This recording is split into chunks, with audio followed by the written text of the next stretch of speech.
Congolaises, Congolais, mes chers compatriotes, en ce jour du 23 octobre 2020, je m'adresse à vous, souverains primaires, dans un contexte exceptionnel en rapport avec la situation politique que connaît notre pays. Ce contexte de fragilité de notre pays, de même que les résultats électoraux de janvier 2019, nous ont forcés à élargir nos rassemblements pour nous unir au-delà de nos familles politiques traditionnelles. Cet effort de recomposition a touché aussi bien le pouvoir sortant que l'ancienne opposition, ce qui a conduit à une situation inédite où des adversaires farouches d'hier sont devenus des alliés. Nous avions choisi de gérer le pays au sein d'une coalition qui semblait constituer la solution idoine pour sortir le pays de ces différentes crises récurrentes et préserver ainsi les acquis de l'alternance. Malheureusement, près de 2 ans après, les divergences qui persistent entre les partis signataires de cet accord plombent les ailes de l'espoir de notre envol vers le développement.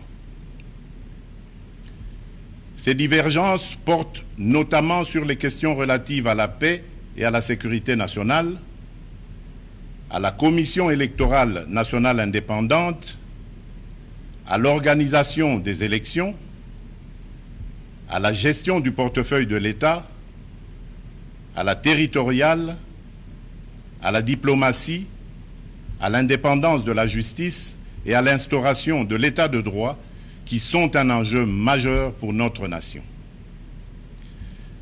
L'importance de ces questions me convainc qu'elles ne doivent être laissées à la merci d'un seul groupe politique. Elles nécessitent un large consensus national. Mes chers compatriotes, la tâche que vous m'avez confiée est immense. Elle comporte dans l'urgence les objectifs ci-après. Rétablir la paix là où elle est compromise et la consolider là où elle existe. Construire la démocratie. Organiser des élections crédibles dans les délais constitutionnels. Renforcer l'état de droit. Bâtir nos infrastructures. Assurer la santé à nos populations, garantir l'éducation de nos enfants, donner une perspective économique à notre jeunesse et promouvoir davantage les droits des femmes. Face à l'ampleur de ces défis, le peuple n'accordera aucun pardon à ceux qui, dans la classe politique, s'évertueront à créer ou à entretenir des entraves au progrès, animés qu'ils sont par une simple stratégie de survie politique ou de positionnement individuel, par la haine tribale, la rancœur ou par la poursuite de la prédation en toute impunité. À ce propos, je salue l'effort d'abnégation de ceux qui, dans tous les camps, se sont démarqués de ces antivaleurs. Mes chers compatriotes, l'état de droit que nous voulons vient d'être conforté par la prestation de serment de 3 juges constitutionnels, ce qui désormais assure à cette juridiction un fonctionnement régulier. Mes chers compatriotes, la restauration de l'état de droit dans notre pays n'est pas un leurre, mais le fruit d'une volonté politique, du reste coulée dans un programme de gouvernement tel qu'adopté par le Parlement. Il demeure vrai que sa mise en œuvre énerve certains nostalgiques, habitués à l'impunité et au traitement de faveur.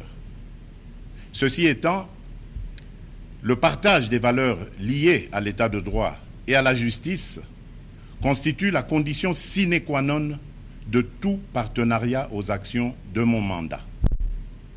Mes chers compatriotes, chaque année, plus de 2 millions d'enfants congolais naissent et s'ajoutent au nombre déjà important de notre population.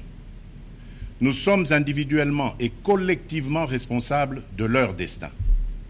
Nous ne pouvons laisser leur avenir à la merci de pesanteurs ou écueils inhérents aux pratiques politiciennes qui retardent ou affaiblissent la réalisation du programme pour lequel vous m'avez élu. En tant que chef de l'État, représentant de la nation et symbole de l'unité nationale, j'assure par mon arbitrage, en vertu de l'article 69 de la Constitution, le fonctionnement régulier des pouvoirs publics et des institutions, ainsi que la continuité de l'État. Je réitère l'engagement de mon serment de ne jamais faillir à cette mission sacrée et de ne jamais trahir le Congo. Je ne laisserai aucun engagement politique de quelque nature que ce soit primer sur mes prérogatives constitutionnelles et sur l'intérêt supérieur du peuple congolais. Je ne transigerai avec les intérêts supérieurs de la nation. Je ne céderai jamais la moindre portion de notre souveraineté nationale. Je ne ménagerai aucun effort pour préserver la paix et l'unité nationale. Eu égard à ce qui précède, et considérant que le salut du peuple est la loi suprême, j'ai décidé d'entamer dès la semaine prochaine une série de contacts visant à consulter les leaders politiques et sociaux les plus représentatifs afin de recueillir leurs opinions à l'effet de créer une union sacrée de la nation autour des objectifs précités. Ces consultations visent la refondation de l'action gouvernementale autour des principes de participation à la gestion du pays. À l'issue de celle-ci, je reviendrai vers vous dans une nouvelle adresse pour vous faire part de mes décisions qui n'excluront aucun cas de figure. Debout, Congolais, prenons le plus bel élan pour un Congo fort, libre et prospère. Que Dieu bénisse la République démocratique du Congo.